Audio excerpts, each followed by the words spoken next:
안녕하세요. 작가 노시은입니다. 저는 다양한 활동을 하고 있는데요. 그래서 저에게 있어서 창작의 도구라는 건 꽤 중요한 비중을 차지하고 있었어요.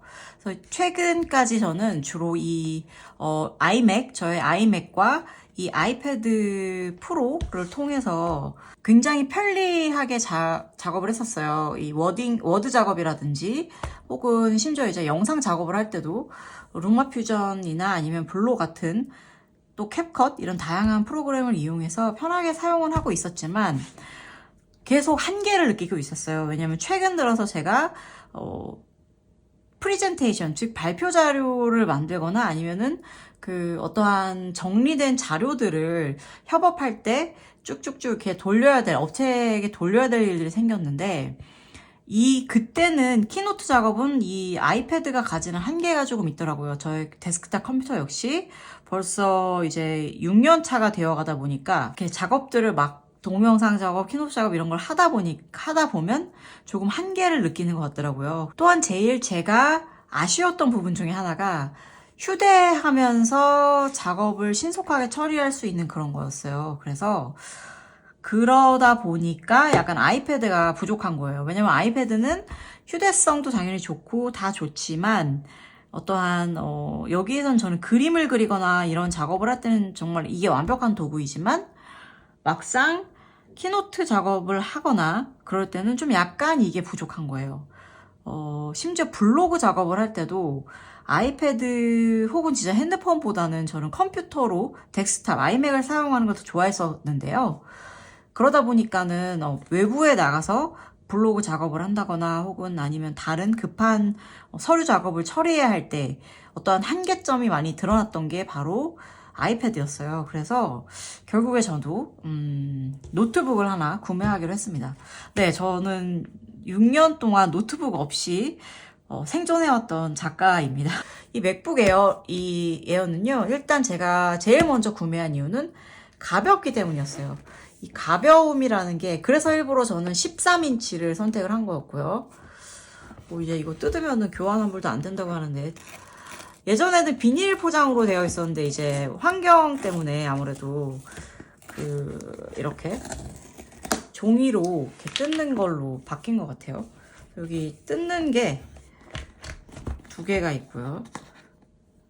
이렇게 두 줄을 이렇게 다 뜯어주면 되고요. 여기 16기가 통합 메모리, 512GB SSD, 맥북 에어 13 M3 칩으로 제가 구매를 했어요.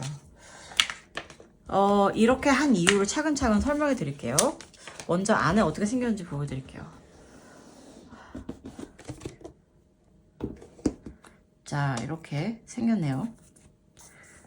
좀 여는 것도, 저 또 노트북은 진짜 굉장히 오랜만에 사는 거라서 이렇게 어떻게 해야 될지 굉장히 떨리네요.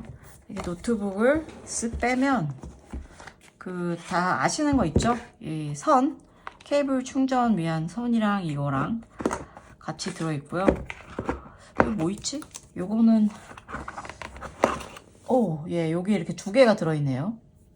두 개가 이렇게 C타입이 두 개 있고, 요거는 아시죠? 다 뭐 스티커라든가 그런 잡다한 것들이 들어있는 거라고 볼 수 있습니다.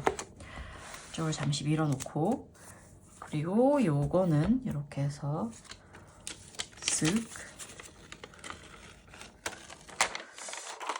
굉장히 조심스럽게 벗겨내고 있는데, 제가 쫄보라서 아무래도 이런 거 벗길 때 좀 되게 겁이 많은 편이에요. 그래서 이렇게 생겼고요. 상당히 가볍습니다. 제가 노트북을 고를 때 가장 먼저 중요하게 생각했던 부분 중에 하나가 가벼운 거였어요. 그래서 휴대성이 좋을 것을 되게 중요하게 했기 때문에 크기도 이렇게 적당한 13인치로 결정을 하게 된 거였고, 많은 리뷰들을 봤을 때 거기에서 모두 이게 큰 거를 사는 게 좀 더 유의미하다라는 것도 많이 나와 있었지만, 일단 저는 현재 노트북이 아예 없는 상황이었고, 가벼운 걸 원했고, 그리고 이거를 제가 들고 이제 제가 16기가를 사용했잖아요. 메모리. 그거를 한 이유는 제가 영상 작업이랑 그 다음에 키노트 작업을 할 때는 아무래도 이거를 많이 잡아먹는다고 하더라고요. 그 메모리를 작업할 때.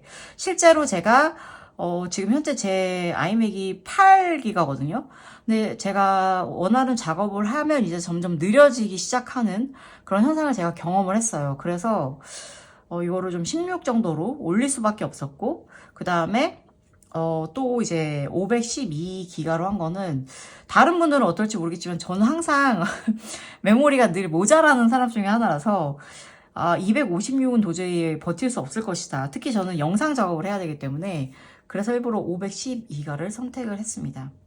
그래서 이렇게 생겼고, 요거를 한번 열어볼까요?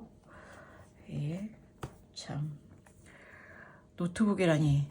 저에게도 노트북이 생겼습니다. 드디어 열면 이렇게 바로 열리니까 소리가 막 나네요. 요런 게 막 보입니다.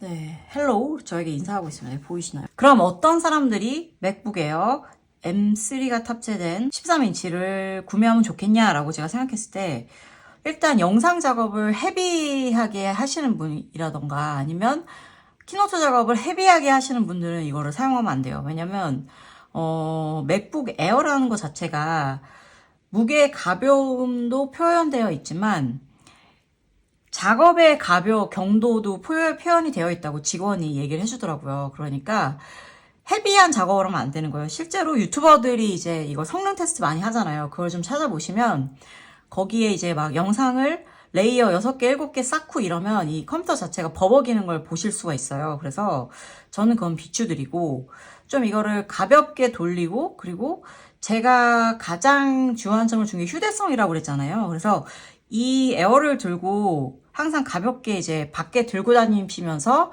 작업을 이렇게 간단하게 하실 그런 의향이 있으신 분들, 그런 작업에 필요하신 분들, 하지만 그것이 아이패드가 커버할 수 없는 작업일 때는 저는 이게 필요하다고 생각을 해요. 그래서 저도 이 아이패드가 커버할 수 없는 작업들이 있어서 지금 이걸 구매한 거나 마찬가지니까. 그러니까 솔직히 저는 다른 어떠한 사양이라던가 성능 테스트 이런 거를 보여드릴 수는 없어요. 저는 컴맹이기도 하고 그냥 저는 있는 걸 쓰는 사람이기 때문에. 혹시 이 맥북 에어 이번에 M3 칩으로 된 거를 구매하고자 하셨던 분들께 도움이 됐는지 모르겠지만 네, 저처럼 즐겁고 가볍게 어떠한 좀 접근을 해서 작업을 하려는 분들은 요게 오케이. 근데 만약에 나는 정말 영상 전문가야, 나는 뭐 디자인 전문가야, 막 그러신 분들은 요거 가지고는 힘들다. 왜냐면 아무리 이게 16기가라고 해도 요거는 보시면 이렇게 그냥 얇게 이렇게 만들어진 것이다 보니까 쿨링팬 자체가 없어서 발열 이슈가 좀 있을 수 있다고 해요. 특히 저도 이 기계를 살 때 거기 계신 직원분이 만약에 그런 동영상 작업을 하실 때 혹은 뭐 키노트 작업을 좀 무겁게 하실 때는 발열 이슈가 있을 수 있습니다. 그건 감안해 주셔야 됩니다. 라고 얘기를 들은 상황이고요. 근데 또 어쨌든 저도 그래서 되게 고민은 많았어요. 왜냐면 이 가격이 이렇게 옵션을 풀까지는 아니어도 이 정도까지 옵션을 올렸을 때는 좀 훨씬 더 비싸지는 면이 있거든요. 그렇지만 그렇다고 해서 그럼 제가 이 비슷한 사양으로 맥북 프로로 제가 구매한다고 해도 이 비슷한 용량과 그 다음에 비슷한 어떠한 메모리가 필요할 텐데 그렇게 되면 거의 100만 원 가까이 가격이 차이가 나더라고요. 근데 저는 그렇게까지, 어차피 저는 지금 현재 데스크탑도 잘 사용은 하고 있기 때문에 그렇게까지는 필요 없어서 저는 이걸 선택을 한 것 같아요. 특히 저는 이거를 외부에 나가서 외부 일정 소화하면서 밖에 나가서 이럴 때 많이 작업을 할 예정이기 때문에 그렇게 했습니다. 네, 아무튼 작가의 도구. 자, 앞으로도 계속 제가 어떠한 도구를 사용을 해서 작업을 하고 있는지 여러분들께 보여드릴게요. 뭐 저는 굉장한 전문적인 리뷰라든가 이런 건 아니었지만 저도 이거를 사기 전에 굉장히 많은 유튜버들을 검색해보고 저에게 적당하게 무엇일까 고민을 했었거든요. 그래서 저의 의견, 작은 의견도 혹시 누군가에게는 도움이 되지 않을까라는 생각이 들어서 영상을 만들었고요. 앞으로도 많은 기대 부탁드립니다. 자, 그럼 오늘 영상은 여기까지. 감사합니다, 여러분.